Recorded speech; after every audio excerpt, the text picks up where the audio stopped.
আসসালামু আলাইকুম, welcome back to my channel lovely হেসেল। আজ আমি আপনাদের সাথে শেয়ার করব স্পেশাল লাচ্ছি। এটি খেতে যেমন মজাদার তেমনই খুবই স্বাস্থ্যকর। আসুন দেখে নিই আমি কিভাবে এই স্পেশাল লাচ্ছি তৈরি করেছি। আমি এই লাচ্ছি তৈরি করার জন্য এখানে কিছু আম নিয়েছি।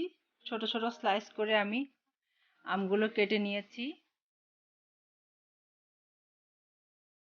এরপর আমি আমগুলো ব্লেন্ড করে নিব। এজন্য আমি অল্প অল্প করে ব্লেন্ডারে আম দিয়ে দিচ্ছি। লাচ্ছিতে সাধারণত আম দেয় না, আমি আম দিয়ে করছি এবং এর সাথে আমি আরও কিছু ব্যবহার করব, এই জন্য আমি এটাকে স্পেশাল লাচ্ছি বলি। আর দিয়ে দিচ্ছি সামান্য ঠান্ডা পানি। এখন আমি প্রথমে আম ব্লেন্ড করে নিব।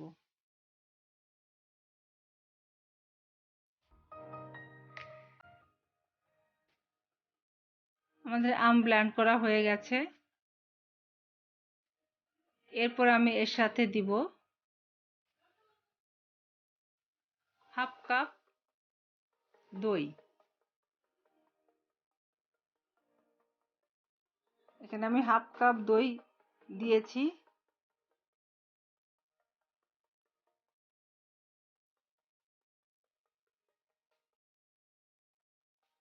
দই দেওয়ার পর আমি আবারও ব্লেন্ড করে নিব। আমি এখানে হালকা মিষ্টি দই দিয়েছি, খুব বেশি মিষ্টি দই আমি দেইনি। এরপর আমি দিয়েছি 2 টেবিল চামচ কোকো পাউডার। এরপর দেব 1 চা চামচ ক্যাডবেরি পাউডার। সব স্পেশাল আইটেম, এজন্য স্পেশাল লাচ্ছি এটা। এখন আমি সবগুলো উপকরণ একসাথে ব্লেন্ড করে নিব।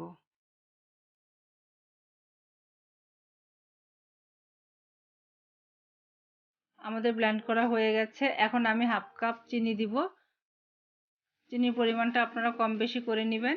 চিনি দিয়ে আমি আবারও ব্লেন্ড করে নিব।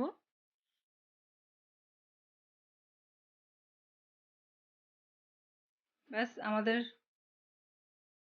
ব্লেন্ড করা হয়ে গেল। এখন আমি গ্লাসে ঢেলে নিব। আমাদের লাচ্ছি রেডি হয়ে গেছে, স্পেশাল লাচ্ছি। এটি খেতে খুবই টেস্টি এবং খুবই হেলদি। বিশেষ করে বাচ্চারা এটি খুবই পছন্দ করবে। এখন আমি সামান্য কিছু বরফ কুচি দিয়ে দিচ্ছি। লাচ্ছি ঠান্ডা খেতেই ভালো লাগে, এই জন্য আমি বরফ কুচি দিচ্ছি। আশা করি আপনাদের কাছে ভিডিওটি ভালো লেগেছে। ভিউয়ার্স, যদি ভিডিওটি ভালো লেগে থাকে তাহলে আমার ভিডিওতে একটি like, comment, share and subscribe করবেন।